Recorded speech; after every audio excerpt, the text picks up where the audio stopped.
Kyrtong ke Kongres ke Northshillong constituency uba JA Lyngdoh iathuh uba ulong uba sngewskhem lypa banlong nongjop hakani ka kynti ba mynta Namar ki Paidbah jong Northshillong constituency kila Kwah banlong no UMLE jongki ya kita ki kynti ula kran hadin ba ulami na kamra thep kyrtong na ka benta ki election banwan bad hakate ka sni thep kyrtong jong ula sanran lang da uba arwin sutnga ude uwe ni ki advocate badru de ki spa ngot ki nong kershan jong ki ba la up lupa hakmat gate DC office.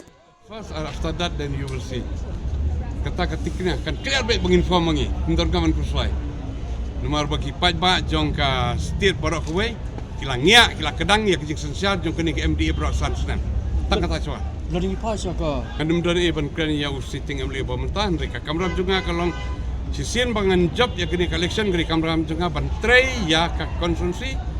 Bat ya ki pedang duna konsumsi dengan tray sistem. Bar kabaru an hapan payro ya ke interest jong ke state hi barok kowe.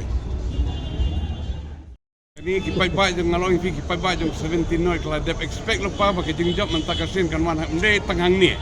You'll get more seat in the state this time. Tapi jing fair pi hapan pi kun sa big speak of tanah kongres wa. Jing fair. Kam don jing affair tambah menta ke de ka bagi Paidbah kila kemen plat hadir mengemit na ke BJP.